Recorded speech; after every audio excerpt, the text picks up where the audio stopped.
Nako, ay hindi na ho nakapalag itong si Senador Bato dahil huling-huli na pinapakalat ang isang papel, pinipilit ang mga senador na pumirma upang i-dismiss ang impeachment laban kay Sara Duterte. Alright, welcome back to my YouTube channel. I'm Andy's Vlog. Nako, huling-huli ho itong si Senador Bato sa kalukuhan na pinagagagawa diyan ho sa Senado. Alam niyo kung bakit, mga kaibigan? Nagpapakalat ho itong si Senador Bato ng isang papel at pinapapirma sa mga senador na isang resolusyon upang i-dismiss ang impeachment laban ho kay Sara Duterte. Mga kaibigan, kaninang umaga ho ay kalat na kalat sa social media at malalaking stream media, pinagtatalunan pa nga ang sabi ni Senador Coco Pimentel ay maaaring piki daw ang pinapakalat, hindi authenticate, na kailangang i-dismiss ang nakasado doon sa papel. Mga kaibigan, nakasado kailangang i-dismiss ang impeachment complaint laban kay Sara Duterte. Sandali lang ho, isang like muna sa video na ito kung nagustuhan nyo po. Sa lahat ng hindi pa nakasubscribe sa aking YouTube channel, please subscribe. Maraming salamat po. Eto, ituloy po natin, mga kaibigan. Eto, at pagkatapos ng bulong-bulungan yan at nagawa ngang pag-usapan, mainit na usapin kaninang umaga, ay dumating si Bato sa Senado. Biglang sumulpot, tinatanggi niya na, ginagawan loko-lokohan taong bayan. Ay wala, hindi. Ibang sinasagot niya, wala daw pinapakalat na papel na yan, mga kaibigan, na para papirmahin ang mga kapwa niya senador para ma-dismiss ang impeachment. Subalit ito, mainit-init pa, mga kaibigan. Biglang umamin itong si Senador Bato na galing sa opisina niya ang pinapakalat na papel na nakasaad doon sa papel na ang nilalaman na ang sinusulat ay kailangang i-dismiss ang impeachment complaint laban kay Sara Duterte. Inamin ho ni Bato. O bakit kayo nang umagay ayaw mong umamin? Ngayon na-corner ka na, nahuling-huli ka, na ikaw ang pinagsususpitsahan, ay saka ka lang aamin. Bato de la Rosa. Nako ho, mga kaibigan, ito ho, inaanyayahan ko po kayo. Babasahin ko muna sa inyo, mga mahal kong taga-subaybay, ito nga pag-amin ni Bato.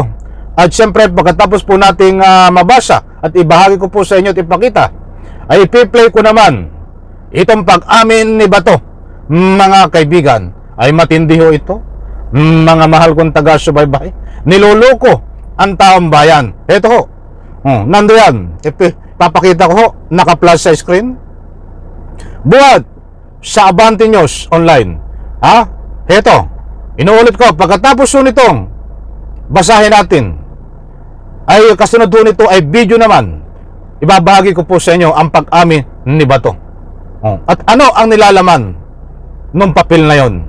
Ito ho, just inamin na ni Senador Ronald Bato de la Rosa na galing sa tanggapan niya ang draft Senate resolution na naglalayong ideklarang de facto dismiss ang impeachment case laban kay VP Sara Duterte.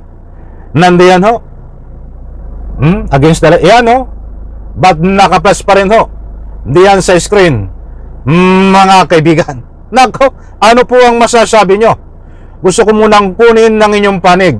Ano po ang reaksyon nyo, masasabi dito sa pagpapakalat ng papel na nakasaad doon sa papel ay kailangang i-dismiss ang impeachment laban kay Sara Duterte na yan ho ay kagagawan ni Bato. Namimilit ho si Bato na hawak ang papel o pampapirmahin ang mga kapwa niya senador at nasa ganon ay hindi matuloy ang impeachment. Ito ho, babasahin ko po Babasa lang po tayo ng ilang komento.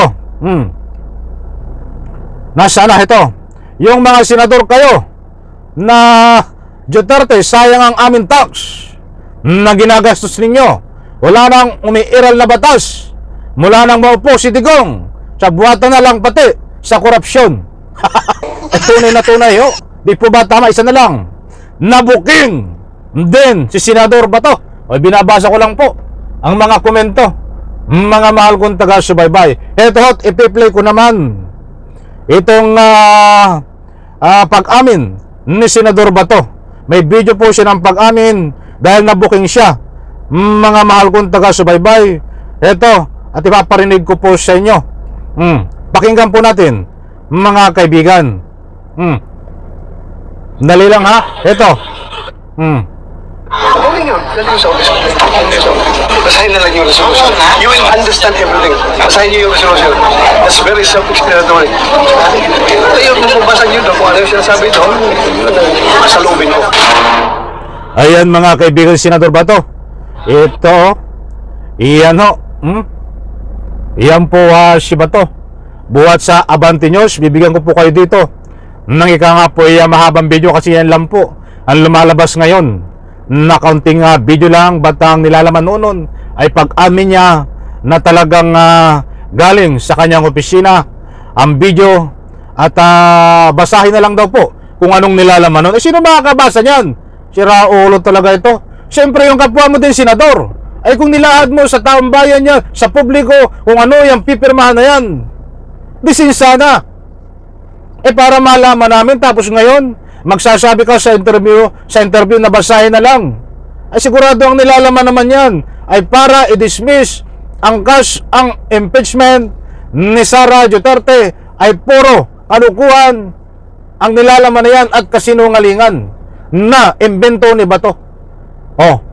Ay ayaw ko na magsabi, ayaw ko na magpaalala dito sa vlog na ito dahil sayang lang po ang boses natin noon. Dahil sabi ko, wag nating iboto na ito. Isang boto ay isang mahalaga. Importanteng mahalaga. Ay kung hindi ho ito binoto, hindi ko naman sinisisi yung binoto. Paalala lang po yung akin. Dahil nagpaalala po ako na isang boto po natin kay Bato ay maging karagdagan, importanteng mahalaga. Kaya dapat hindi iboto ho ito. Ay binoto ho ito, kaya nanalo at bakit nagkaganon? Kung hindi ho ito binoto at hindi naging senador uli, disin sana ay walang kakalat na papel na sinasaad doon sa papel ay para i-dismiss ang impeachment laban kay Sara Duterte. At ito pa ang mas matindi, malaking kasinungalingan na tinatanong kaninang umaga kung mayroong, dahil bulong-bulungan nga na mayroong ganon, ay tinatanggi niya ho. Subalit nung makorner siya ay sakalan siya umamin na galing sa kanya ang papel, mga kaibigan. Importanteng mahalaga, mga mahal kong taga-subaybay, na malaman natin ito. Dahil dito po accountability. Pera ng taong bayan ho dito. Ano ang pupulot na aral natin dito sa mga senador na ito na niluluko ang taong bayan sa Senado? Kalukuhan ho ito. Di po ba? Isang vice presidente na mayroong matitibay na ebidensya, kaya nga tinanggap ang impeachment complaint sa Kongreso, may matibay na ebidensya at hindi pukus-pukus lang. Tapos ngayon, nandahil lang sa maduming politiko, kaibigan ni Sara Duterte, ang mga senador, ay hindi po mapapapanagot. Hindi po sila tumitingin sa matibay na ebidensya. I'm very sorry, kinulang tayo sa oras. Ang dami ko pa dapat ipaliwanag sa inyo. Kinulang po tayo sa oras. Bigyan po natin ng parto ito. Muli po, isang like sa video na ito. Maraming salamat, nabitin ako. Parto, abangan po, mga kaibigan. Bye-bye. Palapa.